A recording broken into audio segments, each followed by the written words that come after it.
आप मुंबई चल करके देखें, मोइनुल मशाइख जिस वक्त चाहे जिस मामले पर चाहे खुल करके बोलते हैं। या अगर मैं बोलता हूं, बात सिर्फ इतनी है मेरे अजीजों, हक बोलने के लिए खून साफ होना चाहिए और माँ बाप अच्छे होने चाहिए। नारे तकबीर, नारे रिसालत, उर्से सरकार शाहे मीरा, वो हाफिज़े नामूसे रिसालत। हलाल खून हो और माँ बाप सही नस्ब के हो। हक बोलने में डर किस बात का है, खौफ किस बात का है?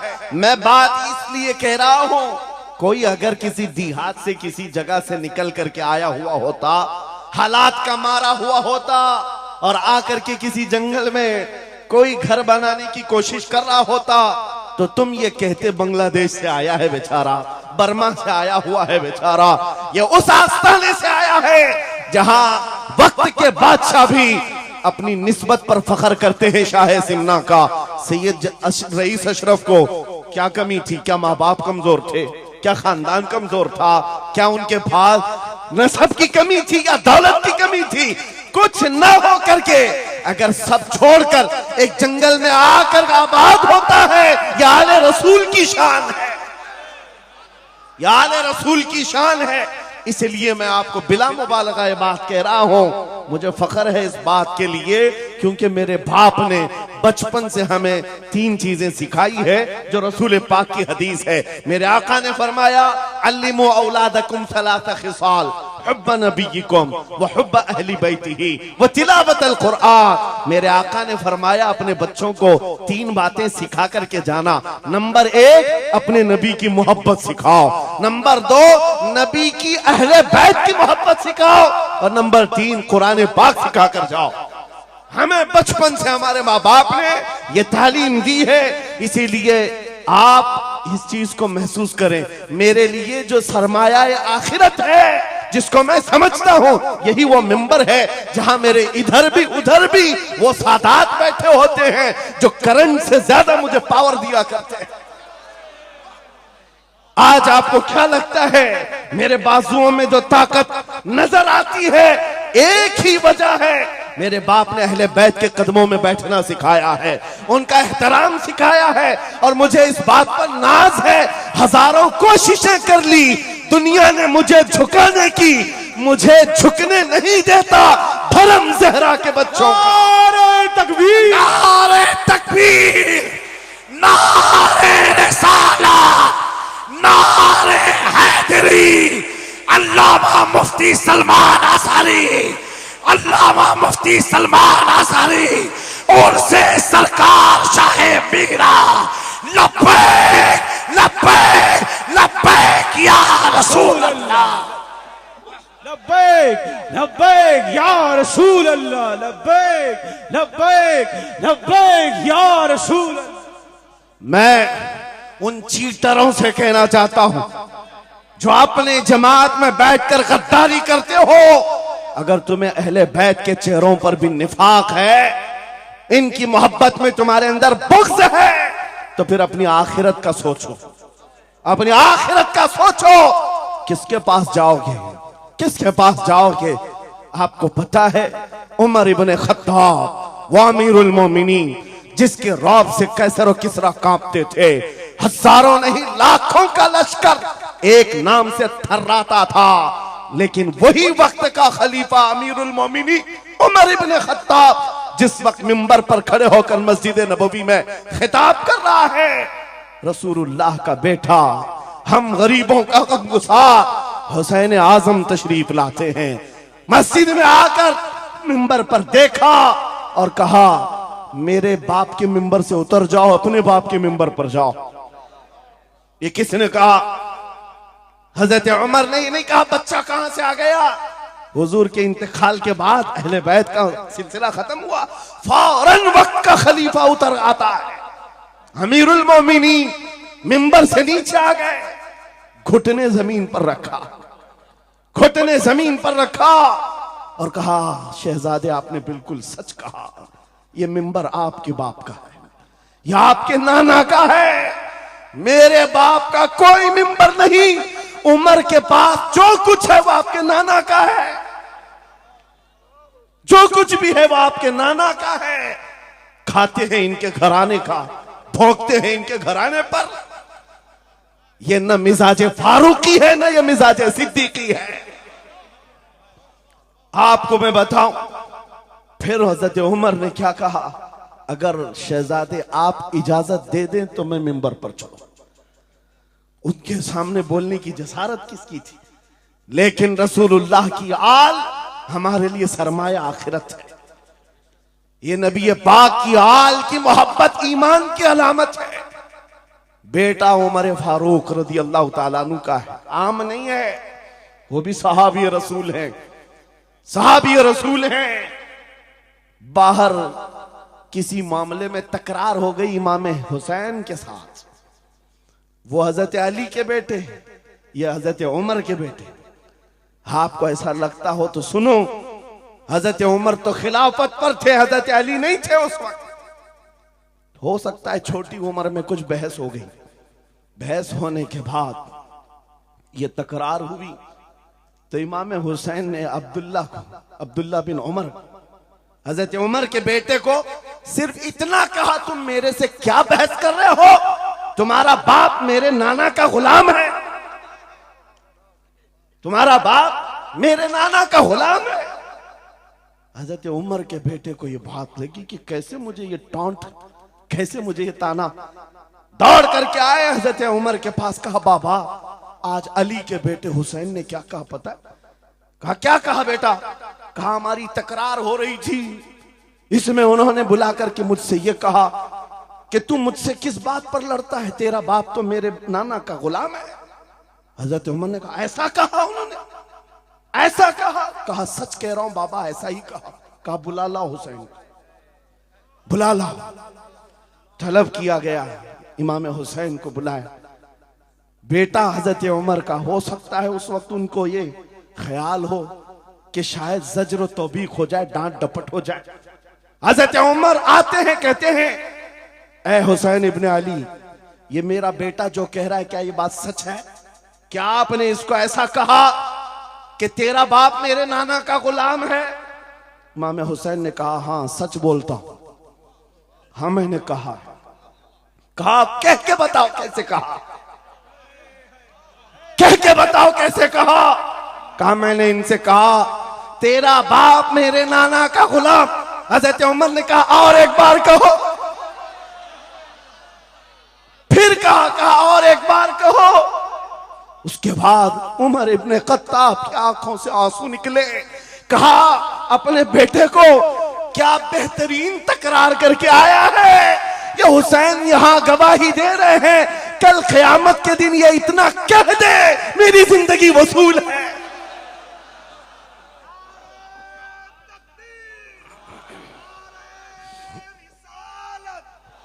हुब्बे आले मोहम्मद, हुब्बे आले मोहम्मद, नारे तकबीर, नारे रिसालत। सच बता रहा हूं, डॉक्टर साहब यहां आकर के अभी जो लंगर की कैफियत बता रहे थे, और उनके पढ़ने से पहले मैं भी लंगर खा के आया। आपको एक सच्ची बात बता रहा हूं, शाह मीरा के सामने मिंबर पर बैठा हूं, मुझे आखिरी वक्त तक ये ख्याल नहीं हो रहा था कि मैं किस बात पर बात करूं, मैं बयान किस चीज पे करूं। मैंने जो कुछ शुरू किया था शायद ये शाह मीरा ने मुझसे बुलवाया। अब सुनो, जो कुरान पाक की मैंने आयत पढ़ी, रब ने फरमाया वअतसिमू बिहब्लिल्लाहि जमीआ, ऐ लोगों सब के सब अल्लाह की रस्सी को मजबूती से पकड़ो। अल्लाह की रस्सी क्या है? क्या ये आसमान से नीचे लटकती है? कोई रस्सी है जिसको पकड़ना है? मुफस्सिरीन से पूछो, कुरान की तफसीर करने वाले कहते हैं अल्लाह की रस्सी मुहम्मदुर रसूलुल्लाह है और उनकी अहले बैत है। उनके अहले बैत को अल्लाह की रस्सी कहा गया है। सबके सब मिलकर के अगर इस रस्सी को पकड़ ले, मेरे अजीजों, ये इख्तिलाफात, ये इंतशारात, ये जिस कदर आज हमारे दरमियान तफर्रुकात शायद नहीं होते, हमारा मरकज, हमारा मावा, हमारा मलजा एक ही है। इस मिंबर ने आज लोगों को यह सिखाने की कोशिश की है, तुम जिस तरह मशरब और सिलसिलों में बट करके ये समझते हो कि मेरा खित्ता अलग है, इसका खित्ता अलग है, मेरे अजीजों ये एक पूरा सिलसिला है, 700 साल पुराना सिलसिला, 700 साल पुराना सिलसिला। मगर इस मिंबर पर बैठ करके इश्क मोहब्बत के नारे लगवा रहे हैं। वजह यह नहीं है कि यहां की कोई पब्लिसिटी है, बल्कि यह बताना है इसलिए कि अहले बैत ही ये जानते हैं जो हमारे नाना की कदर करेगा, हम जिंदगी भर उसकी कदर करेंगे।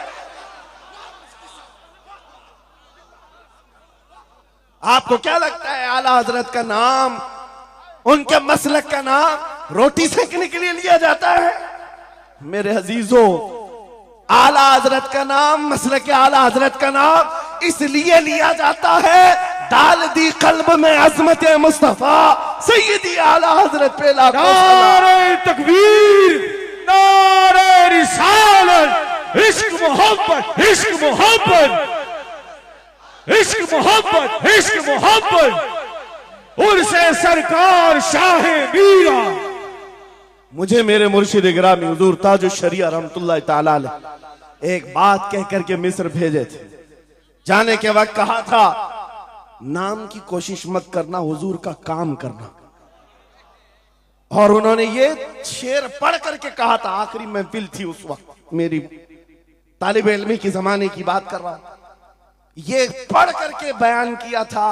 आला हजरत को देखना, उन्होंने ये खुद कहा है, बेनिशानों का निशान मिटता नहीं, मिटते मिटते नाम हो ही जाएगा। आला हजरत उस सिक्के राइजुल वक्त का नाम है जिसने हर दिल पर राज किया है, हर खानकाह पर राज किया है। मेरा एक जुमला मैं अक्सर मजमों में कहता हूं, अक्सर तकरीरों में कहता हूं, एक बात समझ करके चलो शाह मीरा के उर्स में आने वालों, मेरा एक फार्मूला सुनना है। अगर इज्जत चाहते हो, वकार चाहते हो, ये जुमला याद करो, उनकी बात करो, हर दिल पे राज करो। बस रसूलुल्लाह की बात करो, हर दिल पे राज करो। आज हमारी जो इज्जत है मेरे अजीजों, ये खानका है अशरफिया और यहां खानका है शाह मीरा है, जिनके सामने मैं खड़ा हूं। लेकिन आपको मैं बताऊं, मैं अपनी किस्मत पर फख्र करता हूं। यही वक्त होगा, कल की रात में माररा मुतहरा में मौजूद था, वहां सादाते किराम के सामने अजीजा ने गिराम, ये अहले बैत अतहार के इन तमाम मिंबरों का सफर करते करते हमें एक पावर मिलता है, ताकत मिलती है। और आला हजरत का वो मिशन समझ में आता है कि आला हजरत ने रसूलुल्लाह के दरबार की नौकरी की थी। मेरे आका की दरबार की नौकरी का सदका अल्लाह ने उन्हें ऐसे अता किया है। मैंने मिस्र जाकर देखा है, अफ्रीका में देखा है, अमेरिका वगैरह हम गए नहीं, लेकिन जानते हैं जहां कहीं उर्दू बोलने वाला हो, बल्कि मैं तो अरबी दान लोगों को सुनाऊं। मिस्र की सरजमीन पर हर जुमा एक जगह मौलूद शरीफ हुआ करती थी, हम हिंदुस्तानी तलबा वहां जाते थे। मिस्र के रहने वाले उस्ताद हैं, जब महफिल मीलाद खत्म होती कहते हैं हिंदुस्तानी तलबा को, खड़े हो जाओ, वो पढ़ो मुस्तफा जाने रहमत पे लाखों सलाम, वो पढ़ो। हम पढ़ते थे मगन होकर। एक बार मैंने उनसे पूछा था कि हुजूर आपको समझ में आता है ये सलाम? ये तो उर्दू में लिखा हुआ है, उर्दू बोलने वाले ही पूरा नहीं समझ पाते, आप समझते हैं? कहते हैं समझने की जरूरत नहीं, इश्क की बोली हर जमाने में हर जगह एक ही होती है। इश्क में बोला हुआ वो कलाम है, अरबी हो कि हिंदी हो, दिल को समझ में आने लगती है। मैं ये बात कहने जा रहा हूं मेरे अजीजों, उस रस्सी को मजबूती से पकड़ो, इख्तिलाफात नजर नहीं आएंगे, बात खत्म हो जाएगी।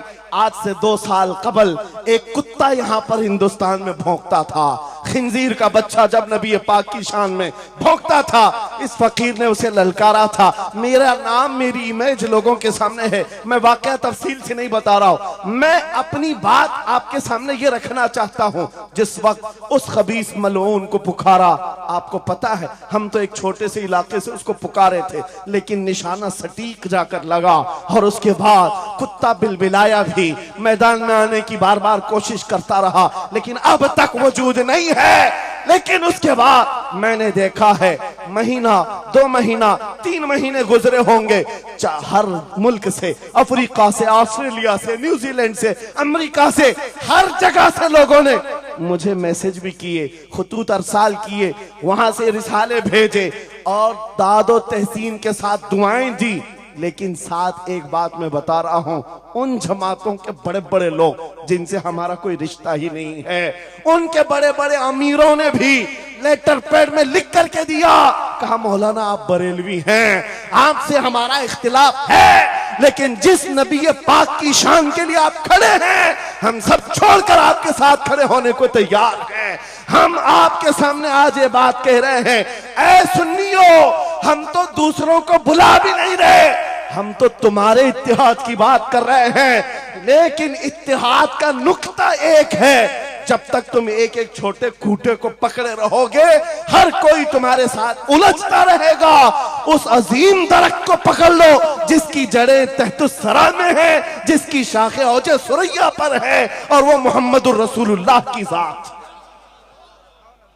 उस नाम को मजबूती से पकड़ो, जिसको इकबाल ने क्या बेहतरीन अंदाज में बताया, आबरूए मां जनामे मुस्तफास्त, हम सबकी इज्जत आबरू मुस्तफा के नाम से।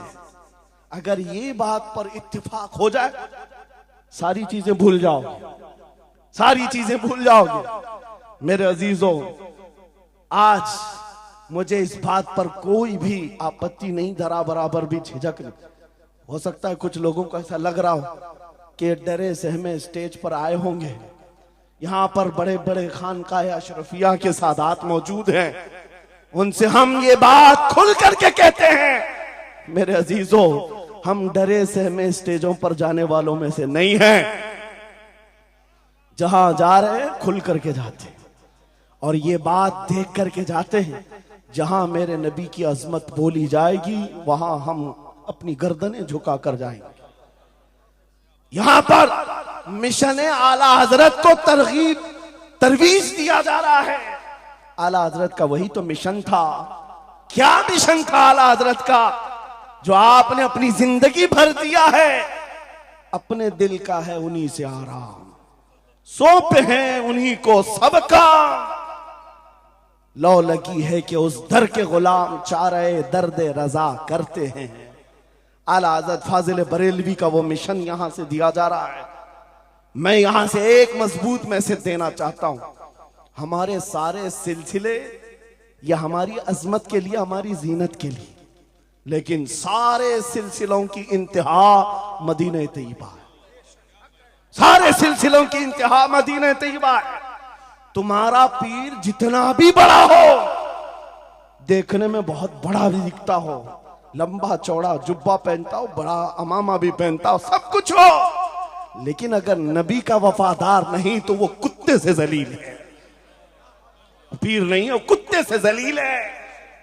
और अगर तुम्हारा पीर पैबंद लगे, कपड़े उलझे भाल में है, लेकिन उसके सामने बैठो तो नबी की याद आने लगे, ये सिलसिला हक्का की अलामत है। हुजूर पाक सल्लल्लाहु तआला अलैहि वसल्लम हमारा महवर है, मेयार है। तुम जहां कहीं जाकर के आओ, घूम करके आओ, इस बात पर तुम्हें आज जमा होना चाहिए, इस बात पर जमा होना चाहिए। हुजूर पाक सल्लल्लाहु अलैहि वसल्लम की अजमत बोलो, हर दिल पर राज करो। आज सदियां बीत गई, एक कलाम सबको याद है। अभी मैं आपको बताऊं, 2 साल पहले किस कुत्ते ने क्या भौंका हुजूर की शान में, लोग भूल गए। हो सकता है, और भूलना भी चाहिए, याद रखने की चीज ही नहीं। आपको तो थोड़ा बहुत याद होगा, दिल्ली से भौंकता था, कोई लखनऊ से भौंकता था, नबी की शान में गुस्ताखी करता था। ये तो तुम्हारे जमाने की बात कह रहा हूं, 2 साल में भूल गए, लेकिन 1400 साल पहले आशिक रसूल ने कहा था वह अहसनु मिन कलम तरक़त्तु आइनी व अजमलु मिन कलम तलिदिन निसाउ खुलिक़्त मुबर्रअम मिन कुल्लि ऐबिन कअन्नका क़द खुलिक़्त कमा तशाउ। हस्सान बिन साबित रसूलुल्लाह के सहाबी हैं, हुजूर को देखकर कहा था आपसे ज्यादा हसीन मेरी आंखों ने देखा नहीं, आपसे ज्यादा खूबसूरत किसी माँ ने जना नहीं। ये कलाम आज भी गूंजता है, हर एक को पता है। पता ये चला नबी की अजमत बोलने वाला हमेशा जिंदा रहता है और भौंकने वाला मौसम के कीड़ों की तरह गायब होता है, खत्म हो जाता है। इसलिए कौन सी जिंदगी चाहिए, देख लो आपके सामने मिसालें हैं, इसलिए मैं जिक्र करता हूं, वरना मैं अपने ये मुकद्दस स्टेज गलीज लोगों के जिक्र से नापाक भी नहीं करना चाहता, किसी के नाम लेकर के, वरना डर की बात नहीं, डर से नहीं।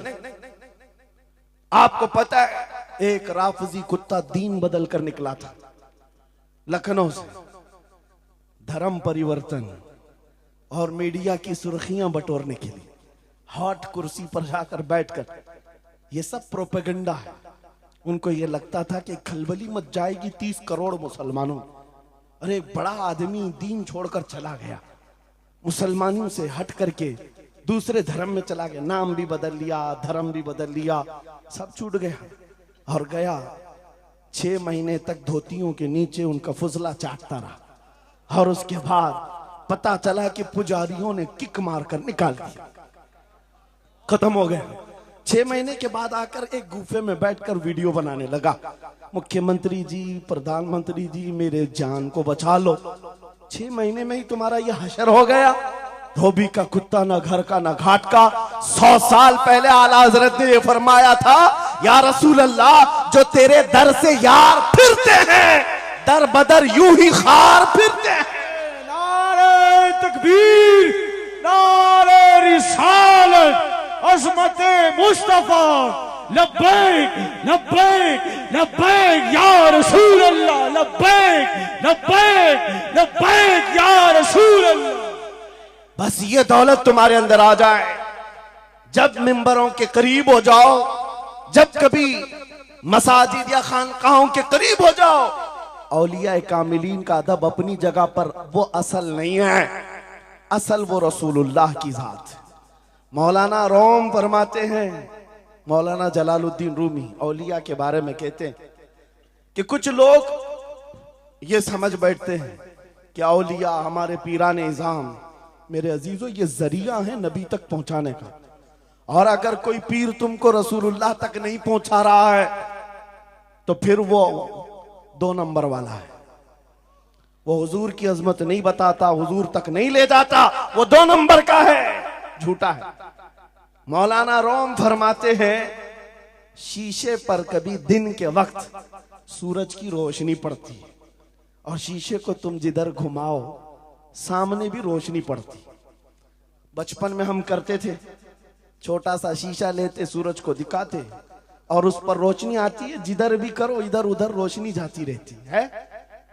मौलाना जलालुद्दीन फरमाते हैं, वो जो जमीन पर इधर उधर रोशनी घूम रही है वो शीशे की रोशनी नहीं है, धोखा मत खाना, ये सूरज की रोशनी है। सूरज की रोशनी शीशे पर पड़ी और ये शीशा जिधर घूमा उधर रोशनी। इसलिए याद रखना, पूरी जमीन पर जितने औलिया कामिलीन हैं ये शीशे के मानिंद हैं, इनके दिलों पर जो रोशनी पड़ती है वो मदीना तैयबा गुंबद खजरा से आती है और ये फिर जिस तरफ जाते हैं उस तरफ रोशनियां होती हैं। लेकिन साथ में तुम्हें ये याद रखना कि ये रोशनियां असल नहीं, इनके कल्ब पर जो रोशनी पड़ रही है वो गुंबद खजरा से आ रही है। बस वो असल चीज को मजबूती से पकड़ो। कुरान यही कहता है, वातसिमू बिहब्लिल्लाहि जमीआ, अल्लाह की रस्सी को मजबूती से पकड़ लो। आबरूए माज़ना में मुस्तफास, उनके जो हम गुलाम थे खल्क के पेशवा रहे, उनसे फिरे जहां फिरा फिराई कमी वखार में। सबब कुछ और है जिसे तू खुद समझता है, जवाल बंदे मोमिन का बेजरी से नहीं। इकबाल ने कितने अच्छे अंदाज में ये मैसेज दिया था। आपको एक बात मैं बताऊं, पेट में दर्द हो रहा है और आपको पता है किसी को भी अल्लाह ना करे कैंसर है, लेकिन फिर भी वो छुपाते हुए ये कह रहा नहीं गैस हुआ है, हाँ एसिडिटी हुई है, चूरन खाए घूम रहा है। अरे बड़ी बीमारी है, तुझे पता है अगर तो खुल करके इलाज कर ले। इकबाल कहते सबब कुछ और है जिसे तू खुद समझता। तुमको मालूम है हमारे जवाल का सबब क्या है, तुमको सबको मालूम है, बोलते क्यों नहीं? फिर रोते हो सियासत नहीं है, क़ियादत नहीं है, जमात नहीं है, एजुकेशन नहीं है, ये सब तो गाते रहते हो, ये सब चीजें नहीं है। असल सबब कुछ और है जिसे तू खुद समझता है। बहुत बारीक बात पर इकबाल ने निशाना रखा। जवाल बंदे मोमिन का बेजरी से नहीं। फिर इकबाल से ही हमने पूछा फिर वो है क्या सबब, क्या है वो सबब? इकबाल ने कहा उनके जो हम गुलाम थे खल्क के पेशवा रहे। यही है जिससे तू दूर हुआ और फिर आज जलील हुआ। सबब कुछ और है जिसे तू खुद समझता है। आ जाओ नौजवानों, उस सबब को हम हल करते हैं। 10 साल के करीब यूरोप की गलियां छान मारते हुए इकबाल वापस अपने वतन आया। वहां के यूरोपियन को देखा, उनके साइंस, उनके रियाजी, उनके फिजिक्स, उनके ज्योग्राफी, सब चीजों को देखा और कहता है मैं तो ढूंढ रहा था मेरी कौम की इज्जत कहां है, मेरी कौम की बुलंदी कहां है। 10 साल के बाद जब वापस आया, लोगों ने पूछा क्या मिला अपनी कौम की इज्जत का राज? इकबाल ने कहा मैं बहुत गौर से देखता रहा और फिर इस नतीजे पर पहुंचा मेरी कौम के उरूज और इर्तिका बुलंदी का एक ही राज है कि मोहम्मद से वफा तूने तो हम तेरे हैं, ये जहां चीज है क्या लौह कलम तेरे। ये उस वक्त इकबाल ने कहा था। और फिर मेरे अजीजों, इस बात को आज मैं दोहरा रहा हूं। एक बात अभी भी मैं नाउम्मीद नहीं हूं, सुन्नियों की ये कसरत और जब आप तुम्हारे जोशो जज्बे, ये नात खानी जो है ये कोई हमारे यहाँ एक फॉर्मेलिटी नहीं है। इन नातों से तुम्हारे दिलों को इतना गर्म किया जाता है आपको खुद अंदाजा नहीं होता। सुभान अल्लाह। आपको अंदाजा नहीं है। हुजूर की याद में तड़पना, दिल का धड़कना सिखाया जाता है। और इन मजमों के रंग को देख करके मैं नाउम्मीद नहीं हूं। अभी इसमें रमक बाकी है, रमक बाकी है। अभी मैं कहता हूं अशहदु अन्ना मुहम्मद रसूलुल्लाह सल्लल्लाहु अलैहि वसल्लम। इधर बैठे हुए भी, सामने वाले भी अंगूठा चूम रहे। मैंने नाम मेरे मुस्तफा का लिया, लेकिन कहा क्या मैंने आपको कि आप भी चूमो? किसने कहा आपको कि अंगूठों का बोसा लेकर आंखों से लगाओ? किसने कहा? अरे मैंने कहा भी नहीं, ना तमहीद बांधा। इधर नाम लिया, बेइख्तियार अंगूठे उठ गए। बेइख्तियार लबों को छूम लिया तुमने, लबों से अंगूठों को चूम कर आंखों से लगाया। यह इस बात की अलामत है गुनहगार हो गए, गद्दार नहीं है। नारे तकबीर, नारे रिसालत, नारे हैदरी, उर्से सरकार शाहे मीरा, मुहाफिजे से रिसालत। मरे हुए लोगों से क्या खिताब किया जाए? जिंदगी बाकी है, इसीलिए तो घूम घूम कर आपसे खिताब कर रहे हैं। और इस उम्मीद के साथ कि इकबाल ने यह भी कहा था कि निकल कर सहरा से जिसने उलट दिया था तख्ते रोमा को, सुना है कुदसियों से मैंने कि वो शेर फिर होशियार होगा। इकबाल की बात सुनो, कह रहा है पहले जमाने में सहरा से निकले थे सहाबा, पैरों में चप्पल नहीं थे, पैबंद लगे कपड़े, तलवारें टूटी हुई, लेकिन जब निकले थे तो रोमन एम्पायर को भी धूल चटा दिया था, पर्शियन एम्पायर को भी परखचे उड़ा दिए थे। 2 सुपर पावर ताकतों को नाकों तले छने छबवा दिए। ये तारीख में मौजूद है, मिटाने से नहीं मिटेगा। इकबाल ये कहता है ये जो हालात हुए थे ये देखकर मुझे अंदाजा है वो दिन आएगा मोहम्मद अरबी का शेर फिर होशियार होगा। हम वो होशियार करना चाहते हैं। ये नहीं कि मैं कहता कि हम हैं, ये हैं, वो हैं। खुदा किसी भी दिन, किसी भी जमात में, किसी भी इलाके में एक दिन सलाहुद्दीन को जरूर पैदा करेगा और फिर वो आएगा, इनकलाब लाएगा। हम ना उम्मीद नहीं है खुदा की रहमत से, बार बार आपको जगा रहे हैं। और जब तक ये दौलत मोहब्बत मुस्तफा मौजूद है, मेरा ये यकीन है कि हमें हजारों ताकतें मिलकर के मिटा नहीं सकेंगे, नहीं मिटा सकेंगे। ये दौलत लासवाल तुम्हारे पास मौजूद है।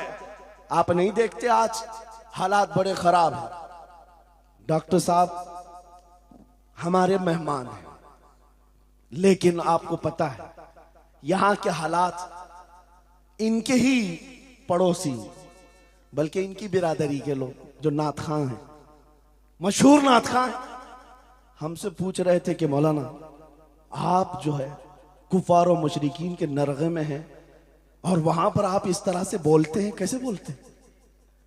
मैंने उस वक्त बगदाद मुकद्दसा में उनसे अर्ज किया था, क्यों दबे जिस पे हिमायत का हो पंजा तेरा,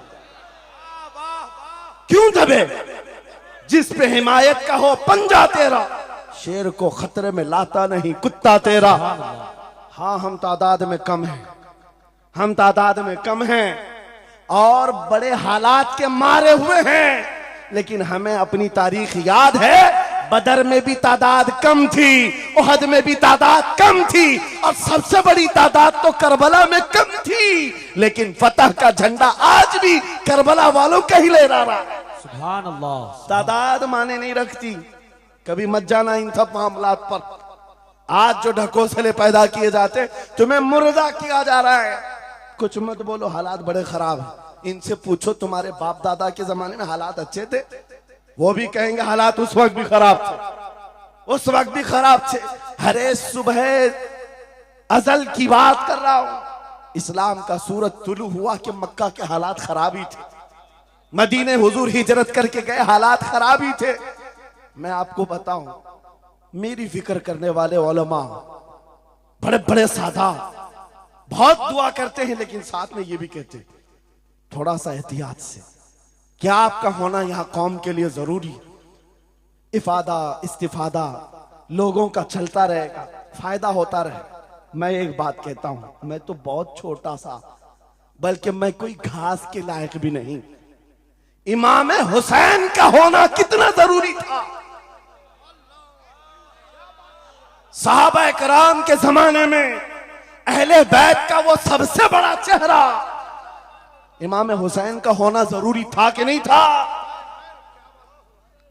उस वक्त भी ये कहा था सहाबा ने, मक्का से जब करबला जा रहा था ये काफिला, हाथ जोड़कर कहा था मौला हुसैन मत जाए, आप रसूलुल्लाह की निशानी है, आप मत जाए, आपसे खल्के खुदा को फायदा होगा।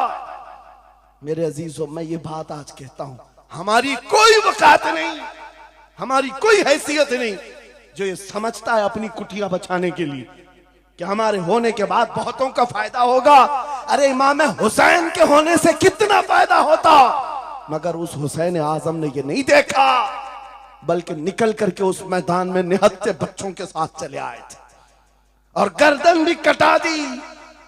ये समरा आज तक देखने को मिलता है। इस्लाम जिंदा होता है हर करबला के बाद।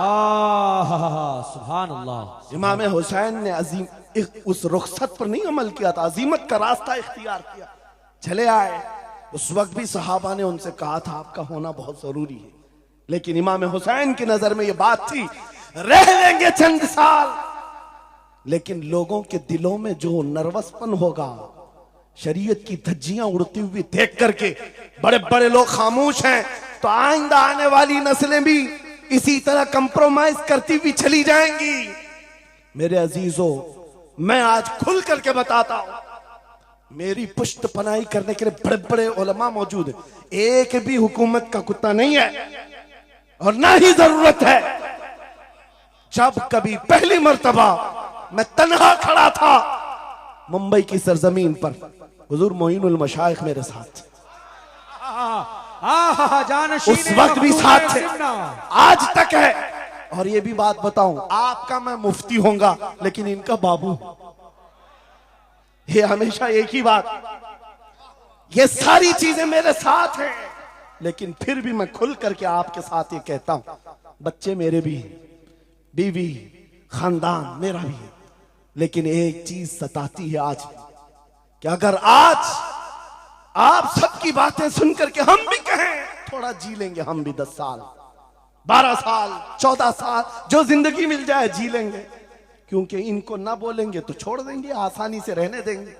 लेकिन एक नुकसान हम देख रहे हैं, कल को आने वाली नस्लें पूछेंगी, कल को आने वाली नस्लें पूछेंगी, जब नबी की शान में कुत्ते भौंकते थे हमारे बाप दादा रोटियां सेका करते थे, उनके दिलों में कौन सा ईमान होगा, उनके दिलों में कैसी बुज़दिली आ जाएगी। लेकिन मेरे अजीजों, ज्यादा से ज्यादा क्या होगा, मौत तो सबकी लिखी हुई है, मेरी भी है, आपकी भी है, किसी दिन बिस्तर पर पांव रगड़ कर मर जाएंगे। लेकिन हम ये सोचते हैं जब मरना मुकद्दर है ही, यूं भी तो किसी दिन दुनिया से जाना है, नबी पाक का नाम बुलंद करके जाएंगे, नस्लें इस बात के लिए सीना चौड़ा करके कहेंगी, नहीं, सारे अगर कुत्ते भौंक रहे थे, मेरा बाप मेरा दादा नबी की शान में अज़मत रिसालत के दिफा के लिए तन्हा खड़ा था या उलमा में से कोई खड़ा था, उनके फख्र के लिए इतनी बात काफी है और उनके ईमान की हिफाजत के लिए इतनी बात काफी है। सुभान अल्लाह, सुभान अल्लाह।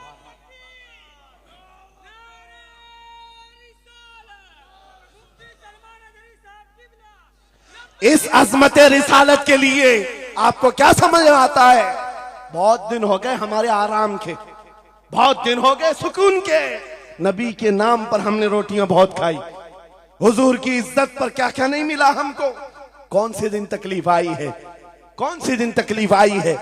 ये अहले बैत को देख रहे हो, आपको पता है वो बाबुल हवाइज इमाम मूसा काजिम, अहले बैत के इस बड़े इमाम की बात कर रहा हूं जो इमाम जाफर सादिक के बेटे हैं, लेकिन 7 साल तक वक्त के जालिम तागूती ताकतों ने जेल में रखा, जहर देकर के खत्म किया है।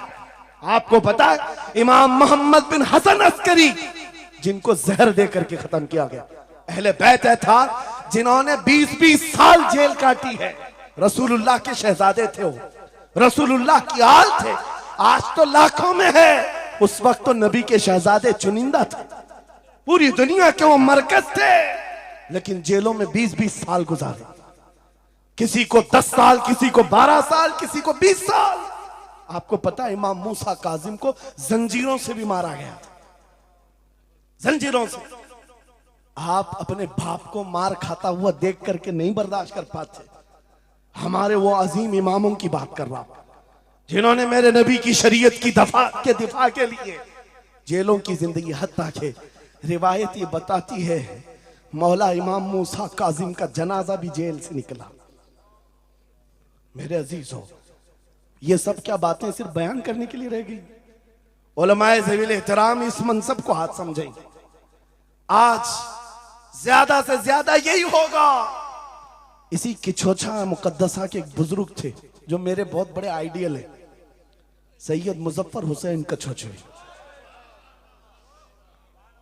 आजादी के मौके पर बड़ी मुसीबतें उठाई और इनको पकड़ करके, एक शहजादा है किछोछा मुकद्दसा का आस्थाना, और जेल में डाल दिया गया था। आपको पता है किछोछा के उस शहजादे ने एक जवाब दिया था जो मेरा फेवरेट शेर है, पसंदीदा शेर है।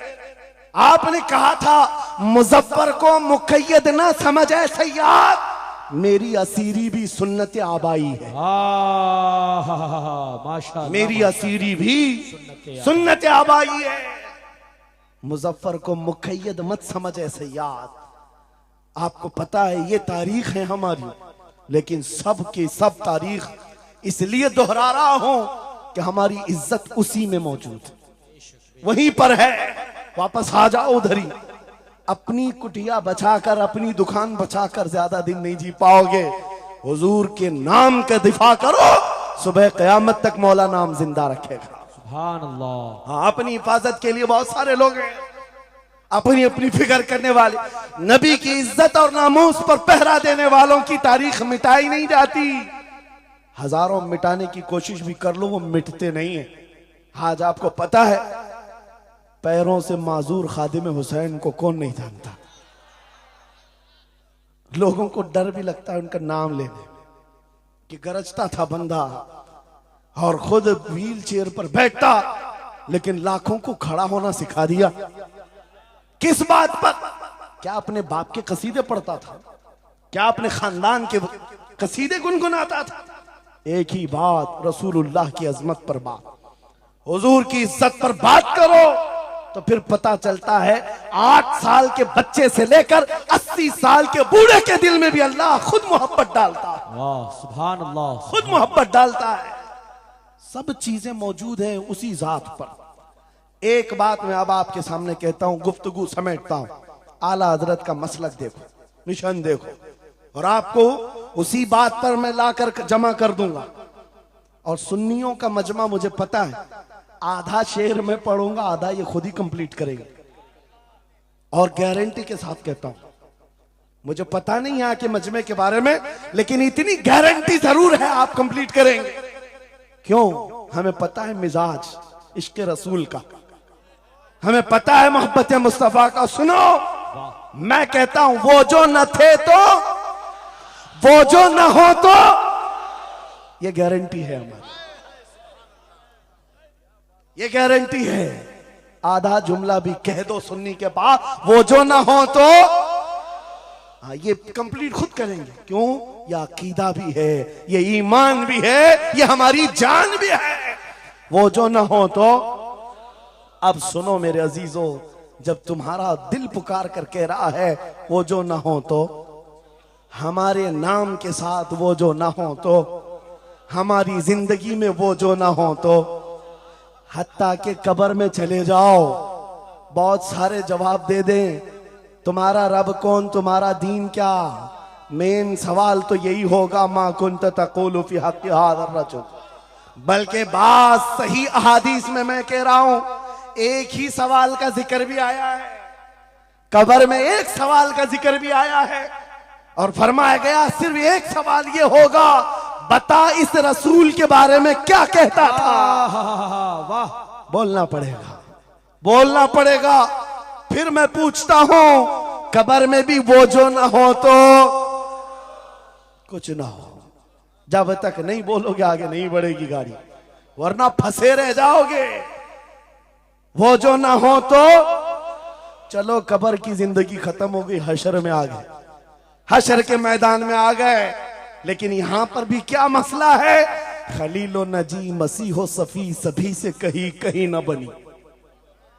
खलीलो नजी मसीहो सफी सभी से कहीं कहीं ना बनी। ये बेखबरी की खल्क फिरी कहां से कहां तुम्हारे लिए। वहां पर भी सबके पास फिर करके आती है कौम, उसी मोहम्मद रसूलुल्लाह के पास आए। और शफाअत शुरू कहां से हुई? रसूल पाक से शुरुआत हुई, और उसके बाद इख्तिताम तक मेरे आका फरमाते हैं, कयामत के दिन मेरी हालत ये होगी, मेरे कंधे पर चादर पड़ी होगी और वो कभी खसक खसक कर गिर रही होगी। एक हाथ से मैं अपनी चादर संभाल रहा हूंगा और दूसरे हाथ से अपने उम्मतियों को पकड़ पकड़ कर जन्नत में ले जा रहा हूं। ये मैदान कयामत की बात है। फिर पूछता हूं, महशर में भी वो जो ना हो तो, कयामत के मैदान में भी वो जो ना हो तो। अरे तुम्हारी अजान कंप्लीट होती है, अजान में भी वो जो ना हो तो, नमाज में भी जब तक सलाम नहीं भेजोगे, नमाज में भी वो जो ना हो तो, कहीं पर भी बच नहीं सकते। इसीलिए आला हजरत ने कहा था, बखुदा खुदा का यही है डर, नहीं और कोई मफर मकर, जो वहां से हो यही आके हो, जो यहां नहीं तो वहां नहीं। जब तुम्हें समझ में आ गया वो जो ना हो तो कुछ ना हो, वो जो ना हो तो, वो जो ना हो तो, जब तुम्हारा यकीन है। अब सुनो बरेली का इमाम क्या कहता है, ऐ सुन्नी जवान आज ले उनकी पनाह, आज मदद मांग उनसे, आज ले उनकी पनाह, आज मदद मांगो उनसे, कल न मानेंगे कयामत में अगर मान गया। आज आना है तुम्हें वहीं पर। मेरी गुफ्तगू का खुलासा यही है, मेरी गुफ्तगू का लुब्बे लुबाब यही है। आ जाओ उस कदम पर जहां से बिलाल हबशी को काबे की छत पर पहुंचाया गया। आ जाओ उस कदम पर जहां पहुंचने के बाद खत्ताब का बेटा अमीरुल मोमिनीन उमर इब्ने खत्ताब बना। हजरत उमर खुद कहते हैं, मेरी हैसियत इतनी थी, मैं खत्ताब का बेटा, बचपन में 2 बकरियां मुझसे नहीं संभलती, लेकिन एक वक्त आया हजरत उमर 36 लाख स्क्वायर किलोमीटर पर तनहा हुकूमत करते थे। मिस्र, इराक, यमन, शाम, फिलिस्तीन, ये आज का सऊदी अरब हजरत उमर की निगरानी में था। हजरत उमर कहते हैं, आज इतने बड़े खित्ते पर उमर की निगरानी है, इसलिए नहीं कि खत्ताब का बेटा उमर है, इसलिए कि मोहम्मद अरबी का गुलाम उमर है।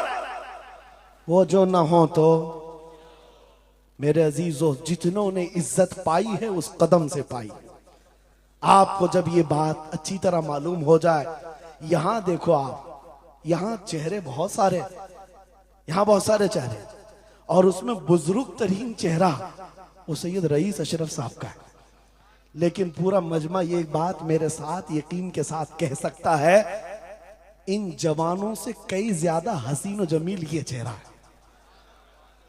क्यों?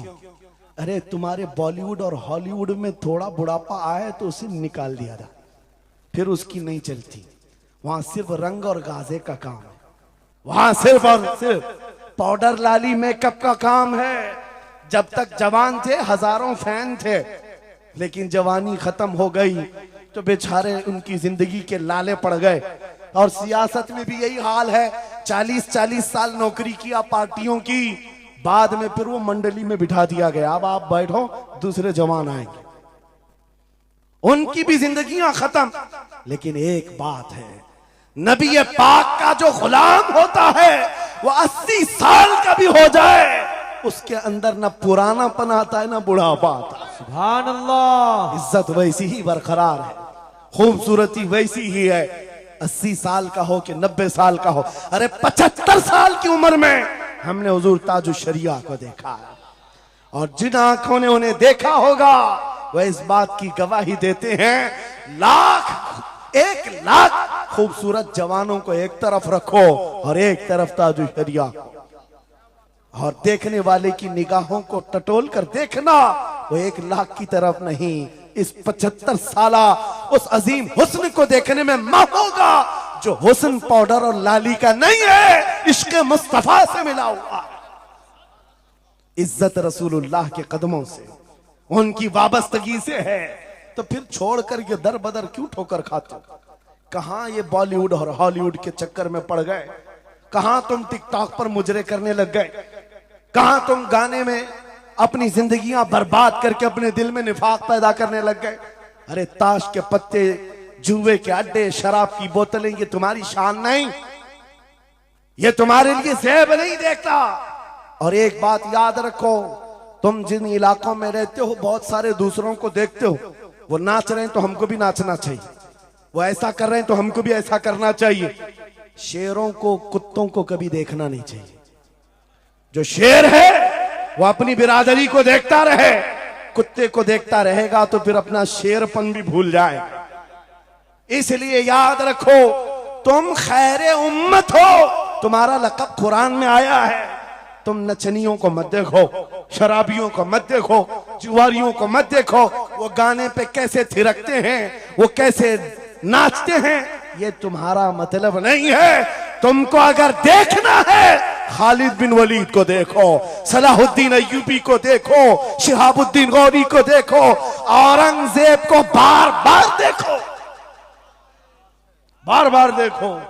इसलिए कि उन अजीम हस्तियों को देखने वाला ये समझ में आ जाएगा उसे, ये सारी इज्जतें जो है उन नौजवानों ने जो हासिल की, वो सलाहुद्दीन अय्यूबी हो कि खालिद इब्ने वलीद हो कि शिहाबुद्दीन गौरी हो कि औरंगजेब हो कि शहीद टीपू सुल्तान हो, ये सब की इज्जतें मुस्तफा के नाम से, हुजूर के नाम से हैं।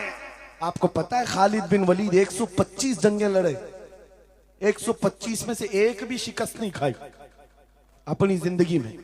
उनकी तलवार का वजन 35 किलो का है और ढाल का वजन 40 किलो का है, और उनके पूरे जिस्म में एक बालिश्त जगह भी बाकी नहीं जहां जख्म न लगा।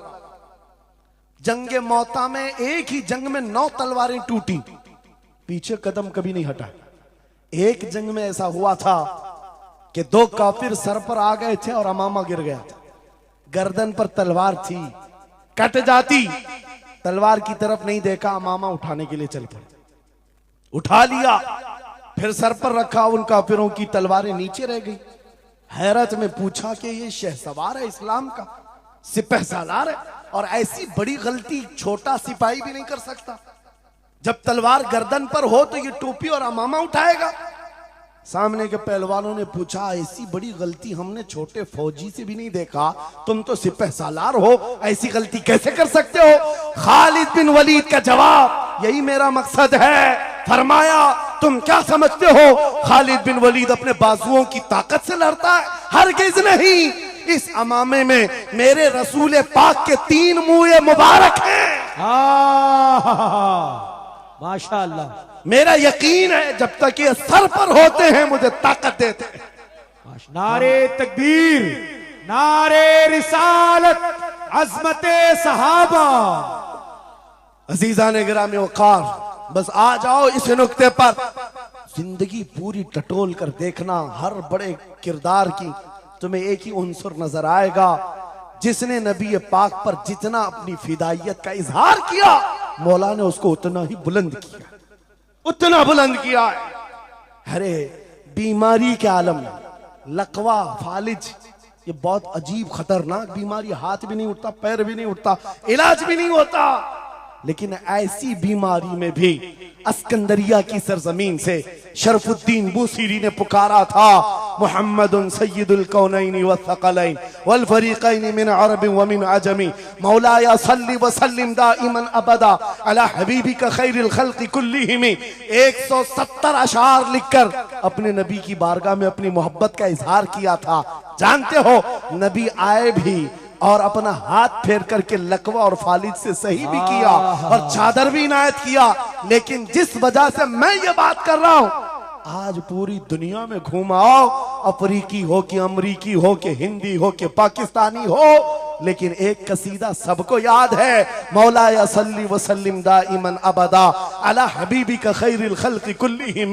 मैंने बहुत तहकीक करके देखा, शरफुद्दीन बूसीरी का ये कसीदा अक्सर को समझ में नहीं आता, लेकिन गुनगुनाता हर कोई है, पढ़ता हर कोई है। पता ये चला कमाल बूसीरी का नहीं है, जो नबी की अजमत बोलता है मौला उसे सलामत रखता है, सुभान अल्लाह, जिंदा रखता है। आला हजरत जिंदगी भर मेरे नबी का नाम लेते रहे, आज मजमों में उनका नारा है, हमारे मजमे उनके नारे के बगैर कंप्लीट भी नहीं होते। हम में से कौन देखा हुआ है आला हजरत? कोई नहीं देखा हुआ है, लेकिन हुजूर के इश्क की बुनियाद पर हर जगह ये चर्चा है। इसीलिए मेरे अजीजों, आओ खिराज अकीदत पेश करते हैं उस बारगाह मुस्तफा में, और इस बात का अज़्म करके चलेंगे, ये तमाम इख्तिलाफात हटा दो, खत्म कर दो, एक चीज पर जमा हो जाते, जो चीज रसूलुल्लाह ने सहाबा में डाली थी। हजरत बिलाल हबशी को सुना है? जानते हैं ना? हबशी थे, काले थे, चौड़े होंठ वाले, चौड़ी नाक वाले जो हबशी होते हैं उनको हबशी कहा जाता है। हजरत बिलाल हबशी थे और एक साहबी हजरत अबू जर, इन दोनों के दरमियान झगड़ा हो गया, छोटा सा झगड़ा। झगड़े के दरमियान हजरत अबू जर ने सिर्फ इतना कहा, या उम्मत सौदा, या इब्न उम्मत सौदा, ऐ काली मां के बेटे। हजरत बिलाल को इतना कहा, काली मां के बेटे। हजरत बिलाल को यह बात लग गई और दिल में ये बात रखा और हुजूर की बारगाह में आकर कहा, या रसूल अल्लाह, दिल दुखता है। कहा क्यों? अबू जर ने आज कहा, ऐ काली मां के बेटे। हुजूर जलाल में आए, मस्जिद में आए, मिंबर पर आए, कहा बुलाओ अबू जर। आए, और हुजूर पाक सल्लल्लाहु अलैहि वसल्लम ने डायरेक्ट जो फरमाया, हदीस के अल्फाज हैं, अफीकल जाहिलिया, क्या अभी भी तुम्हारे अंदर जमाने जहालत की बुराइयां हैं? 3 बार कहा। और उसके बाद हुजूर गजबनाक होकर जैसे ही अंदर गए, हजरत अबू जर तड़पने लगे, बेकरारी, दौड़ करके आए, हजरत बिलाल का हाथ पकड़ा, कहां है बिलाल? हजरत बिलाल मिल गए तो हाथ पकड़ करके ले आए। मैं किस लिए कह रहा हूं, कान खोल के सुन। छोटी छोटी बातों पर मशाइख से उलझ जाते हो, बड़े बड़ों को आज बदतमीजी के साथ बात करते हो। साहबा में हुजूर ने जो मोहब्बत डाली थी किस बुनियाद पर? हजरत बिलाल का हाथ पकड़कर हजरत अबू जर ले आए मस्जिद में, कहा हो बिलाल, गलती हो गई, मैंने तुमको इब्न उम्मे सौदा कहा, काली मां का बेटा कहा। हजरत बिलाल कहते वो बात हो गई, खत्म हो गई। कहा नहीं, खत्म नहीं हुई, मेरे नबी नाराज हैं, आका नाराज हैं। फिर क्या किया? हजरत बिलाल ने कहा मैंने माफ कर दी। हजरत अबू जर कहते हैं ऐसे नहीं, ऐसे नहीं। हजरत अबू जर नीचे जमीन पर सो गए। कहा बिलाल, तुम अपना ये काला पांव, इसका तलवा मेरे चेहरे पर रगड़ो, चेहरे पर रगड़ो, ताकि मुझे एहसास हो कि मैंने किससे उलझा है, किससे उलझा है। अपने आप को नीचे लिटा दिया। कहा बिलाल, अपना पांव मेरे चेहरे पर रखो, एहसास जब हो जाए नबी के गुलामों। हजरत बिलाल कंधे पकड़कर उठाते हैं। कहा अबू जर क्या कर रहे हो, मेरा पांव तुम्हारे चेहरे पर, अल्लाह कभी ना करे, आओ सीने से सीना मिलो, मैं जिसका गुलाम हूं उसके तुम भी गुलाम हो। सुभान अल्लाह। यह उनकी इज्जतें थी। एक ही महवर था वो नबी पाक की इज्जत, एक ही मरकज था। काश वो चीज अगर आज आ जाए, ये सब भूल जाएंगे इख्तिलाफात। असल बात ये, जिहालत इतनी भरी हुई है, ये छोटे छोटे तबकों में बट करके पता नहीं किसको किसको कोसते रह जाते हैं। अरे जिसको बोलना हो उसको बोलने से पहले इतना तो सोचो, नबी की बात करता है, हुजूर का गुलाम है, आशिक रसूल है। लेकिन एक बात, तुम खराबियां छोटी सी भी पा लेते हो तो चर्चा करते हो, इतना चर्चा करते हो। क्या ये फरिश्ते हैं? हर एक से गलतियां हैं, हर एक की गलतियां हैं। जितना चर्चा एक गलती को लेकर करते हो, कसम खुदा की बताओ, अपने दिल पर हाथ रखकर उसकी एक अच्छाई मिले तो क्या इतना चर्चा करते हो? क्यों नहीं करते? इसका मतलब है दिल बीमार है तुम्हारा, जाती हसद है, जिसको लेकर किसी को टॉन्ट करते हो, किसी को तानाजनी करते हो। सोशल मीडिया इस पर भरा पड़ा हुआ है, नए नए मुफत्तिन इस तरह के मुनाजिर आए हुए हैं। फितना अंगेज लोग, वो अपने दिलों का इलाज करें, वरना मुनाफिकत आ जाएगी, मुनाफिकों में शुमार होगा। अरे तुम्हारी एनर्जी गुस्ताखाने रसूल के लिए रखो, आशिकाने रसूल के लिए नहीं। जितनी ताकत लगाना है उन कुत्तों के खिलाफ लगाओ जो नबी पर भौंकते हैं और जो जिंदगी भर नबी की अजमत की नौकरी करते हैं। तुम्हारी जुबानें उनके लिए खुलती हैं। कैसा आलमिया है, कैसा आलमिया है। जिंदगी भर नबी की नात पढ़ने वाले को एक कूड़ा करकट जमा करने वाला, सब्जी बेचने वाले के सामने खड़े होकर अपना ईमान साबित करना पड़ रहा है। बड़े बड़े मशाइख को आज सर्टिफिकेट दिखाना पड़ रहा है, मैं भी मोमिन हूं, मैं भी मोमिन हूं। और किसके सामने? गली कूचों पर, नुक्कड़ पर बैठ करके मुनाजरे करने वालों पर, जिनके ईमान का कोई ठिकाना नहीं। लेकिन मैं आपको कहता हूं, इन गद्दारों से अपने आप को बचाओ। नबी की आजमत जिसके पास देखो, सारे इख्तिलाफात भूल जाओ, उसकी इज्जत करो, उसकी इज्जत करो। इसलिए कि कल क़यामत के दिन तुम्हें जब खड़ा होना है शफाअत के लिए, तुम भी उसी नबी को पुकारोगे, वो भी उसी नबी को पुकारे। लेकिन एक बात सुन करके जाओ, मेरे आका ने फरमाया मेरा उम्मती, ये नहीं कहा मेरी अहले बैत, अहले बैत का मकाम बहुत बुलंद है। फरमाया मेरा उम्मती दूसरे उम्मती से लड़ पड़ा, और उसके बाद फिर दोनों में एक ने कहा कि मुझे एहसास हो गया, माफ कर दो, और दूसरे ने कहा नहीं माफ करता। हुजूर फरमाते हैं कल क़यामत के दिन वो मेरी शफाअत के करीब ना आए, वो मेरी शफाअत के करीब ना आए। नबी को कितना एहसास है तुम्हें जोड़ कर रखने का, तुम्हारे इत्तिहाद का। हुजूर पाक ने 3 दुआएं की थी मस्जिद इजाबा के पास, एक दुआ नहीं पहुंची जिसमें वो यही दुआ थी कि अल्लाह मेरी उम्मत को इख्तिलाफात से बचा। ये इम्तिहान है उम्मत का, लेकिन नबी को सबसे ज्यादा इस बात का शौक था कि मेरी उम्मत मुत्तहिद रहे। ऐसा शौक नबी पाक का कि सहाबा को तकरार करते हुए देखना पसंद नहीं करते, सफों में दरार पसंद नहीं करते। आपको पता है हुजूर उस वक्त तक रकात नहीं बांधते जब तक सफें पूरी दुरुस्त नहीं करते। ये इत्तेहाद ही की तो बात थी, दिल से दिल जोड़ना, कंधों से कंधा जोड़ना। और आज हमारा हाल ये हो गया, इत्तेहाद की बात करो तो हम सुलह कुल्ली हो गए।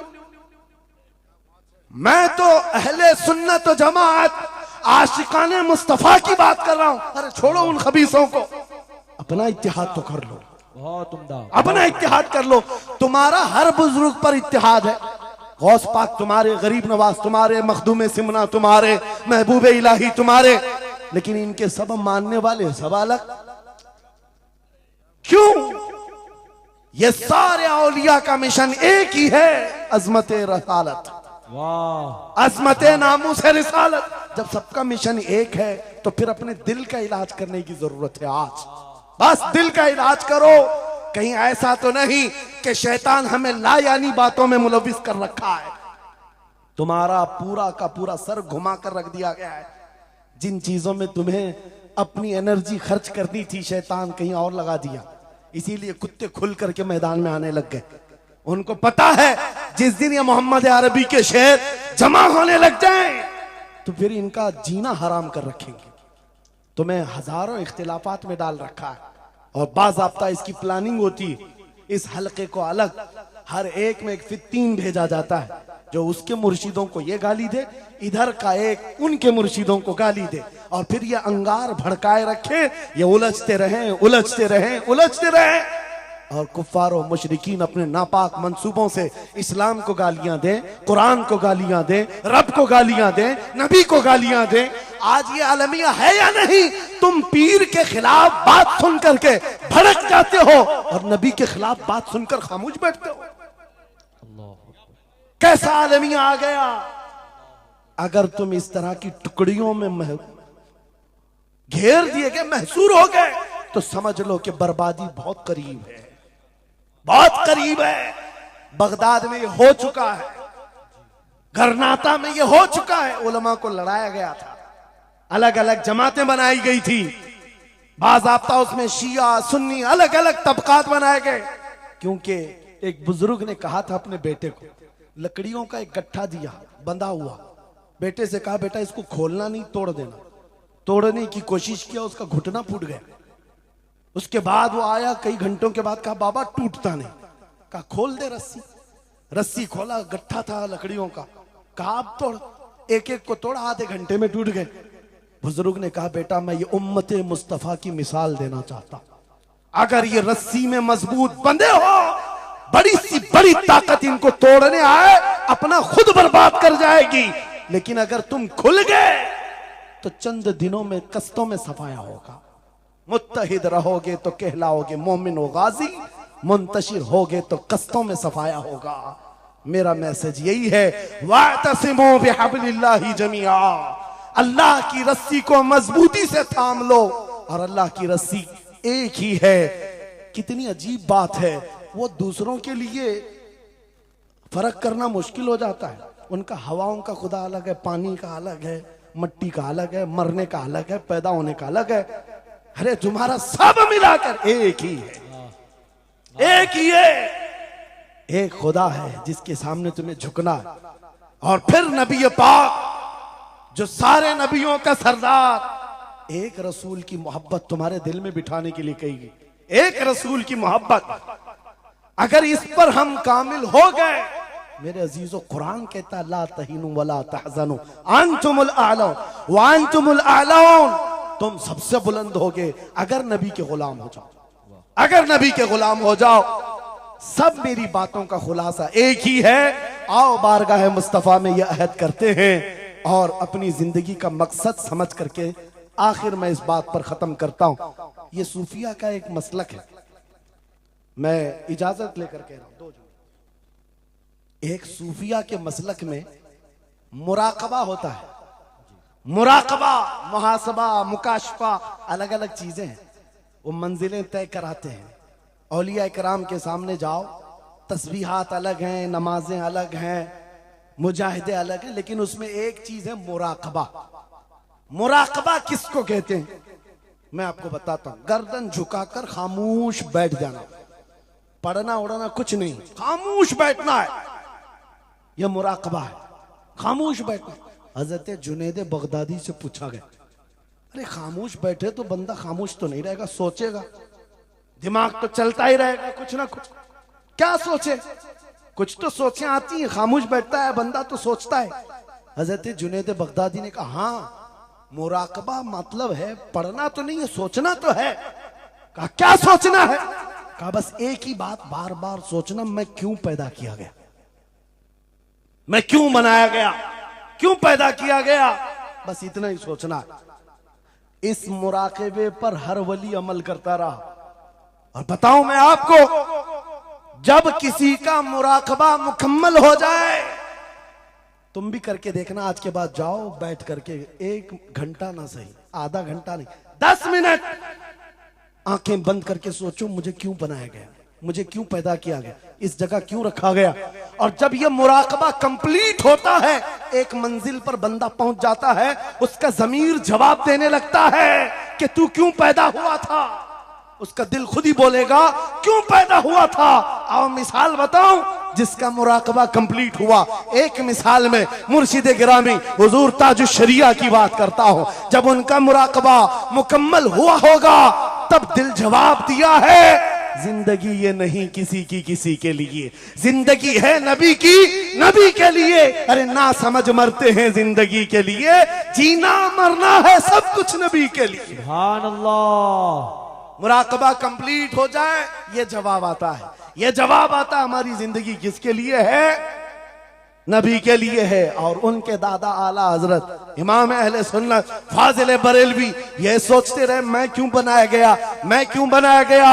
और जब दिल जवाब देने लगा तो अशार की जुबान में कह पड़े, दहन में जुबान तुम्हारे लिए, बदन में है जान तुम्हारे लिए, हम आए यहाँ तुम्हारे लिए, उठे भी वहां तुम्हारे। और सिर्फ हम ही नहीं हैं रसूल के लिए, जमीन व जमा तुम्हारे लिए, मकीनो मखा तुम्हारे लिए, चुनी नो चुना और बने दो जहां तुम्हारे लिए। जब सब नबी के लिए है तो आ जाओ, अर्ज करते हैं उस दरबार में, मैं मुजरिम हूं आका मुझे साथ ले लो, कि रास्ते में है जा बजा थाने वाले, चमक तुझसे पाते हैं सब पाने वाले।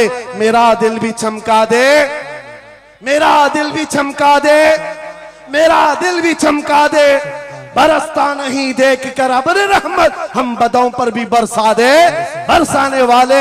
ऐ सुन्नियो, छोड़ दो इधर उधर आस लगाना, छोड़ दो इधर उधर गुहार लगाना, छोड़ दो इनसे उनसे मदद मांगना, इसलिए कि हमारा मरकज एक है, हमारा महवर एक है, जहां से सब कुछ मिलता है, इज्जत भी, दौलत भी, ताकत भी। अरे ये चीज है क्या दुनिया, लौह कलम तेरे हैं, अगर नबी का हो जाए आ जाओ। मैं खत्म कर रहा हूं इस बात पर, इस अकीदे के साथ, कौन देता है देने को, मुंह चाहिए देने वाला है सच्चा हमारा नबी। लब्बैक या रसूल अल्लाह, लब्बैक या रसूल अल्लाह।